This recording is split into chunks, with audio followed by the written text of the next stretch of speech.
Alright, what's up guys, welcome back to another Grand Cross video. Now before we do start, I gotta say if you are new, please hit the like button and subscribe as well, because we are very close to 10k subs, and if we can hit that before Escrow does come out on the 15th of next month, I think I will, but just gotta say it'll be sick. I have quite a lot of planned for that day, so it's gonna be quite a massive a stream, I should say. But anyway boys, let's jump into the video. Now what I've got here is 10 things that I think would improve the game. Now let me just say, it did kind of struggle to come up with 10 things, because Grand Cross actually fixing quite a lot of things, especially on JP, like the gear system for example. But there's still quite a few little things that you can improve on, and I think some of you may agree, some of you may disagree with what I've got to say, but let me bear in mind I am like a casual pay-to-play spender, so for people who are free to play, let me know your experiences and how you would improve the game. Maybe wait until you see what I've said before I actually before we comment, because you may just be commenting what I already think. So let's just jump in pretty much. Now, there's no particular order. I just kind of wrote down 10 things. So the number one thing right now isn't necessarily better or more important than number 10. It's just the way I wrote it. Okay, so firstly, I think the number one improvement, to be fair, probably the most important improvement, is rates. Rates are horrible. Now, I know Cian said that, at least in his experience, the game he plays, that Marvel Champion Contest, has worse rates. I don't think that justifies this game being as bad as well. 3% chance for an SSR is very low, especially a year and a half, almost 2 years on JP. This needs to be 5%, even 7, 10. Nah, not 10, 5. Let's start low. 5% increase, which means obviously you have more percent chance to follow the filler characters. Even if you don't, like for example, I spent what 10 summons today, didn't get anyone really good. Got about 4 SSRs. I got shafted and I spent 300 diamonds. Now, if this was 5% and I spent 300 diamonds and I didn't get the new characters, but I did get, let's say, 10 SSRs, maybe I feel a little bit happy, because like at least now I can Super Awakening. And bear in mind, yeah, Super Awakening is a thing. Most of our coins nowadays do go towards these Super Awakening characters, so I do think they should increase the rates to make it so you just get more coins overall, and you can buy more stuff in the coin shop, just have a better experience in the game, right? Now, as for the characters, there is no reason for Valentia and Eastern to be 0.25. This is an absolute scam. If anything, this should be 0.5 minimum. Fair enough for festivals, I don't mind festivals, because, well, they are the best characters, the exclusive characters. And, for example, Eskimo's Banner had a 1% chance to pull a festival unit, which isn't actually too bad. But still, there's no reason for these to be 0.25. They should be 5% minimum. If anything, they should increase it to 0.75. So you have, what, a 1.5% chance to pull a new character and a 1.5% chance to pull a filler character. So 50% really. I think that's how they should do it. Because this can't run. This can't run. 300 diamonds for a free-to-play is like half a month of saving, and to be shafted like that is an absolute L. So I think if anything, they should definitely increase it. I mean, granted, we're getting on global, we are getting banners every 2 weeks, so it's not the worst, but why not, man? It's not going to hurt anyone by getting an extra 2% for filler SSRs. It's not too bad. Okay, so next one is going to be part 3 banner. Now maybe this is a little bit too early, and there's a reason why they haven't done it yet, but if you're not aware what part 1 and part 2 banners are, they are based on where they aired in the season. For example, Demon Hendrickson, even though he came out after part 2, he did get added into part 1, because he is obviously the final villain in part 1, or at least the first season, which is why he got added to part 1, and then obviously all the commandments in part 2, because obviously that's when they came out in season 2, right? Or season 3 in the UK or whatever. But why not? I think when he did add part 3 at the start, I think there was like 10 characters, 8 characters, and bear in mind you had like what, Escanor and Demon Melee on it, so these characters were very relevant. So I think right now, maybe hold off a little bit until they add more characters, but they should probably add a part 3 sooner than later, because why not? Just to get more copies of Saru and Tamio. I mean, they have filler characters, like obviously they're going to have this Elizabeth, they're going to have Garage, so there's going to be some trash in the banner. But I think in the future when you add more characters, then well, they get that part 3. But they got to add it sooner than later, because it's taking a bit too long. Okay, so next one is going to be Training Cave. So this one is horrible. Now, I don't know the exact way to improve it. Just from thinking on top of my head, the way they could improve it is to make it so you have to use characters to give you. For example, in the growth events, they do give you, like, for the first 2-3 stages, you have to actually compete with the stuff they give you. So I think that might be a little bit easier. And the only reason I'm saying this because maybe you lot don't experience this, but if you do hop on an emulator and you switch over between, you know, emulator to a phone, it deletes your team. Like right now, my team's not saved. So if I was to complete the, obviously, if I was to complete the training cave, and then I was to, you know, delete or change over to my phone, and then play it again, my team will be gone. Overall, it's not the greatest. The whole experience of this training cave is quite boring. I think a lot of us can agree on that. Actually, I don't think anyone would disagree with that. I don't think anyone likes doing training caves. We have to do it each week. It's kind of tedious, but it's a little bit annoying. So I don't know what they could do essentially to improve it, but I just do something to make it more enjoyable. It's so boring to do it each week. I hate doing it. My actually like deadline's coming up in like 1 day, so I got to do it tomorrow pretty much, and I'm dreading it. It's horrible. Okay, so next one is going to be Team Wars. Now, they are improving a little bit now, actually. I believe they just released the patch notes, but I did plan this video before, so I still want to bring it up.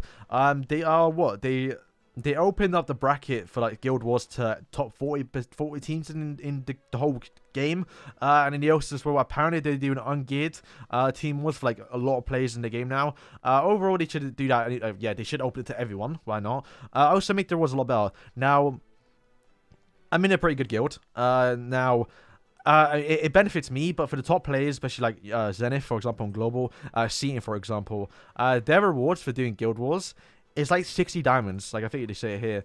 Like, well, yeah, you get 70 diamonds for coming first. Yes, you think, okay, well, that's a lot. But bear in mind, you have to come #1 in the world in JP. Think about how much damage they spend just to get to #1. 70 damage is nothing. Yes, they will take it, but I mean, think about it. If you come last, this is like, what, 30... If you come 32nd in the world on JP in your team, you get 10 diamonds. That's quite low, considering you're the best. You're the 32th best team. Like they need to change that. They should open up to everyone. Now, bear in mind this is geared team wars, so you have to have 40 sets of gear, which is a lot. So the ungeared one actually a good idea. So actually. They're kind of fixing what I'm saying here, but Team Wars has got to fix up. I did do it on my JP account. You're probably seeing in the background now. But overall, the experience on the Team Wars was so bad. I hated it. Okay, so next is going to be PvP rewards. Now, if I head to here, now bear in mind they fixed False Argos, so they changed it now, so you actually do get quite a lot of gold. I have 76 million and I barely even farm. Actually, I don't even farm. Seaton right now is going up to 1 billion gold. Now, look at this. If Seaton has 1 billion gold, why do you get 1 million gold for being in Challenger? This is ridiculous. Now, I'm not saying they should add diamonds, because that's where we get our diamonds from, obviously, ungeared, which is still fine. This is one of the best things Grand Cross has done. But Challenger, 1 million gold? Like, I mean, what am I? I'm Platinum 5, because I just don't play too much. But I get 140k. Are you mad? This should be 40 million, if I'm being honest with you. Why not, man? We already get millions of gold anyway just by farming. Especially on half stamina, so I don't see why they just don't increase it. Even give more coins at ease, because I mean, the rewards for like buying stuff here, like I thought 4k, I think it's still bad. If anything, I mean, you can buy costumes, which is still fine, but they're kind of like irrelevant characters. But it's like, okay, so I'll admit 1k of these like purple stones are not bad. Like, I actually do want those, especially on my global account. But if I had more coins, like, why not? They should just find a way. Look, 1.4 for this, you get 3k for getting Challenger. So you're telling me you can only buy 2 of these a week? No, they need to fix that.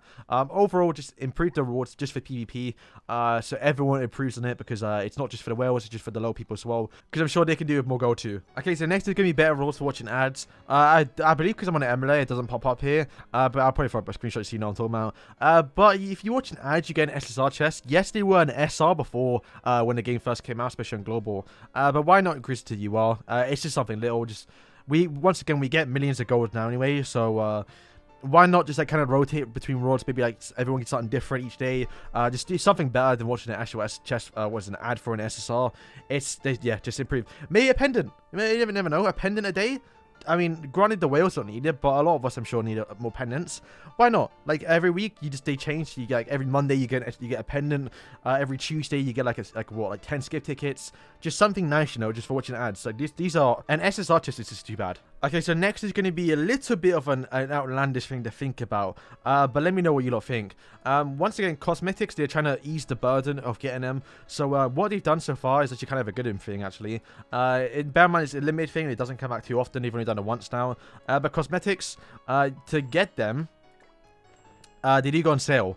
But what I think they should do is give us, now make it rare, it's not too often, but give us a free UR to SSR to UR exchange ticket that you can claim on any rewards you want on the shop. So for example, you get like maybe like 1 or 2 a month, and like maybe at the end of Tower Trials or something like that, for example, where you can go in, click this button here, and you can either borrow 30 damage, or you can exchange it for, you know, a ticket. And then if you save them for a while, you could, maybe like a year or so, a couple months, you could save up and get your whole costume set for free, which would have saved you, you know, 200 diamonds.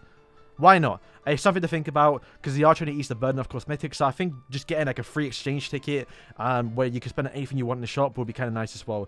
Now, they could do 3 of them to where they give you maybe an SR, because most of us don't really want to buy SR equipment. But if you have a bunch of SR tickets that you can exchange, why not? It'll give you more CC overall, and you can potentially buy every single. Oh, because some of them are decent. Like look at this one here. This is what, Slayer? Oh no, Melly. It looks kind of cool, right? Like, you want to use it for at least the cosmetic, the look of it. You don't want it for the actual stats, but it's something to think about, right? Okay, so next is going to be something again that this will probably be the last thing to ever make towards equipment. I just spent what, 1,000 damage today just trying to reroll a gear set, and it wasn't even that good. So what I think they should do now, granted this is JP, but I don't know what they could do to do it, but make it so you can just reroll defense related stats. So this would be my attack stats. So only reroll for attack stats. It's so annoying to spend like 200 or 200 anvils to only get one chance or get one attack stat that's like 1.5%. It's bad. So I think, yeah, I don't know how they could do it, of how good it will be, but make it so that people that want attack stats, just make it a little bit easier. Yes, we can farm anvils now, so it's you have more chance to reroll stuff, but I still think they should do that. Maybe make it cost more anvils to just reroll or improve the current stat you have. Not like anvils where it only goes up 1%, but like if you get, for example, you can reroll an anvil a bunch of times till you get, you know, the attack stat. Then you basically just literally reroll again and again until it keeps going up or down. But you can only reroll on attack stat. That'd be kind of sick. Okay, so next one is gonna be raids. Now, this is something I wish was in the game, and I kind of hate the fact they did it. So if you go to extreme, you can invite an AI. Now, I kind of wish it could do that for hell. So currently on at least hell difficulty, you can't invite an AI bot, for example, right? You can only invite, you know, people from your guild, your friends, or random people. So I kind of wish they did change this until you can invite an AI, because at the moment, like, I mean, a lot of our characters are good anyway, so you don't have to wait for someone. And at least on global, at least for me, it takes so long. I stopped doing raid bosses entirely because, like, I'm just sat there, especially on like grey demons. I mean, hell difficulty, what's it? Crimson is fine because it's a lot easier, so people do join it. But like hell difficulty for like grey boss and then the red demon as well, no one joins it. Like, I'm sat there for like 10 minutes just spamming invite, and no one joins. So I kind of wish they did obviously add an AI feature to where I know I can defeat it, and you can bring certain characters to make it benefit, so you can benefit from bringing the AI. And next is, well, maybe a little bit too advanced, but skip tickets. Let me skip ticket at hell difficulty. Maybe you get us rewards. But I wouldn't mind it, because it's like, it's so, I don't do my 60 hell demons a day because it takes too long. Even with the actual monthly pass, I do get it after one clear. But overall, the experience for hell difficulties is too long. Now it does get a little bit easier with like Escanor coming to global, so I can actually do the red demon faster now. But yeah, just let me skip ticket. Maybe I get like half the rewards, but I wouldn't mind since I don't complete them anyway. I think a lot of us can agree on that. I'd say the most important one probably being AI though. Let us AI with hell difficulty, man.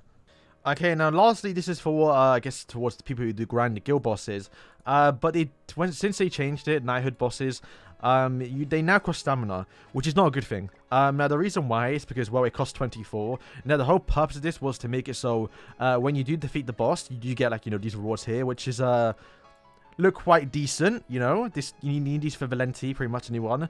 You get some defense ones, you can get like anvils and stuff like that. But bear in mind, lads, if you're doing the crit strat, or even if you're going for a good run, if you get a bad run, you quit the game. You quit out of the mission and you start again.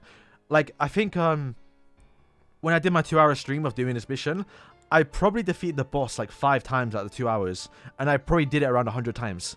So I wasted, you know, if I did this 100 times, I wasted 2,400 stamina, and I only defeated it once. An absolute L. They need to change this, make it so it doesn't cost stamina again, or just, I don't know what. Yeah, just make it so it don't cost stamina.